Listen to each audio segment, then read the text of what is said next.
بسم اللہ الرحمن الرحیم۔ السلام علیکم۔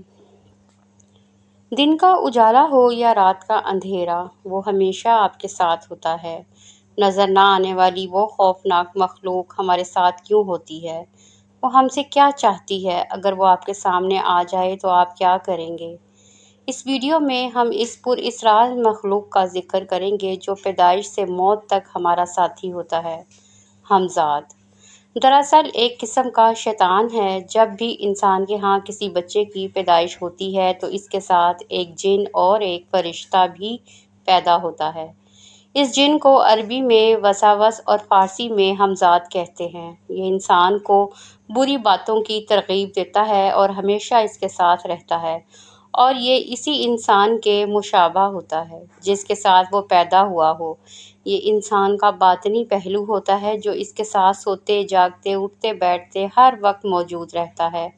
بعض صوفیہ نے یہ بھی لکھا ہے کہ ہمزاد کو ایک شکل سے دوسری شکل میں بدلنے کی قوت بھی عطا کی گئی ہے، خواہ وہ انسان ہو یا حیوان۔ جب انسان مرتا ہے تو ہمزاد تمام یادوں، نفرتوں، محبتوں اور شوق و احساس کے ساتھ اس کے جسم کو چھوڑ کر کسی دوسری جگہ منتقل ہو جاتا ہے۔ یہ قیامت کے دن ہی مرے گا۔ بعض لوگوں نے لکھا ہے کہ ابلیس کے ساتھ جو لوگ روحوں سے ملاقات کرتے ہیں اور کرواتے ہیں وہ ان ہمزادوں سے ہی کرتے ہیں، کیونکہ روح تک رسائی انسان کے اختیار میں نہیں ہوتی۔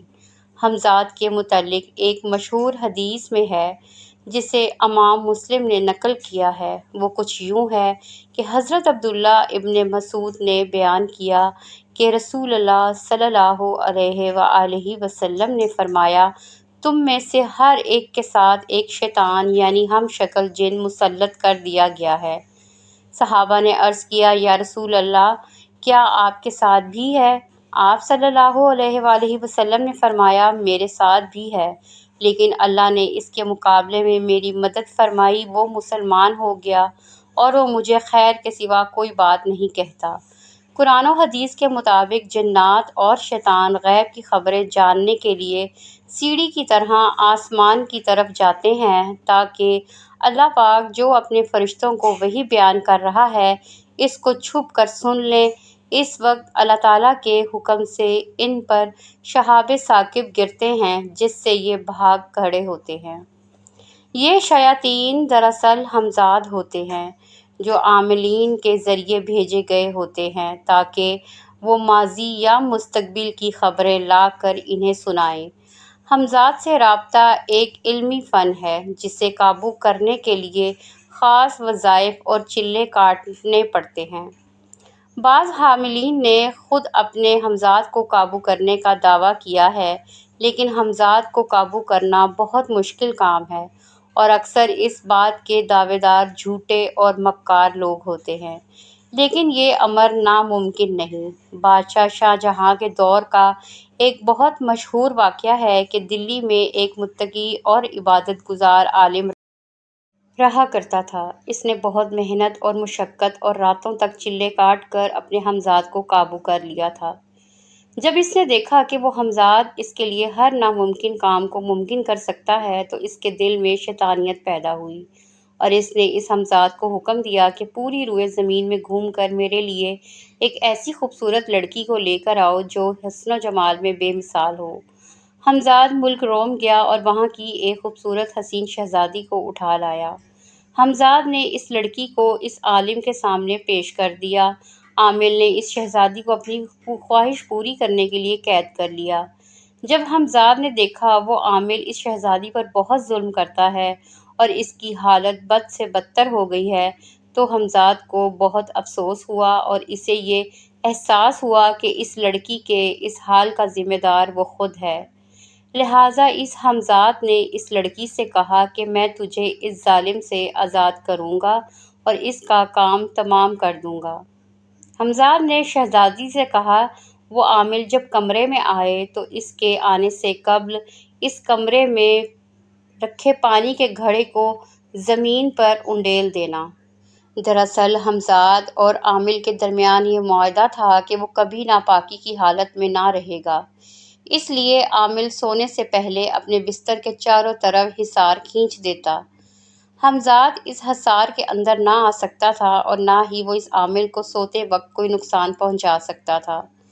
اگلے دن جب عالم نیند سے بیدار ہوا تو حسب معمول غسل کرنے کے لیے پانی لینے گیا تو اس نے دیکھا کہ اس برتن میں پانی نہ تھا۔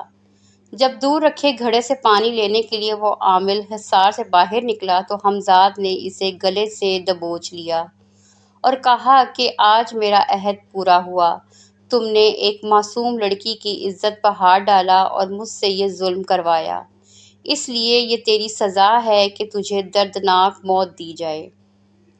یہ کہہ کر اس حمزاد نے اس عامل کو پکڑ کے دیوار پر دے مارا، جس سے اس کا سر پھٹ گیا اور وہ لہو لہان ہو گیا اور کچھ دیر بعد تڑپ تڑپ کے وہیں مر گیا۔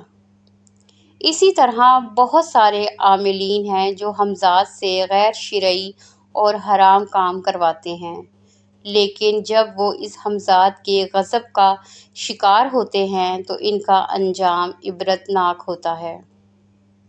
ناجائز کاموں میں حمزاد کی مدد لینا، کوئی حرام فعل کرنے کی نیت سے حمزاد کو قابو کرنا یا مال و دولت کی لالچ وغیرہ کے لیے حمزاد کو کام کروانا نہ صرف انسان کو دنیا میں تباہ و برباد کر دیتا ہے بلکہ اس کے لیے آخرت میں بھی دردناک عذاب ہے۔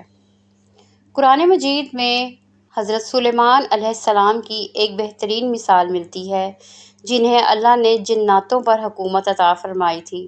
جنات حضرت سلیمان علیہ السلام کے تابع تھے، لیکن حضرت سلیمان نے ناجائز کام لینے کی بجائے مسجد تعمیر کروائی اور لوگوں کی فلاح کے لیے اچھے کام کروائے۔ یہ ان لوگوں کے لیے ایک مثال ہے جو حمزاد کو قابو کر کے یا انہیں غلط کاموں کا ذریعہ بنانے کی خواہش رکھتے ہیں۔ تو پیارے دوستو، اگر آپ کو آج کی ویڈیو اچھی لگی ہو تو چینل کو سبسکرائب ضرور کریں، لائک اور شیئر بھی کریں۔ ملتے ہیں اگلی ویڈیو میں، تب تک کے لیے اجازت دیں۔ اللہ حافظ۔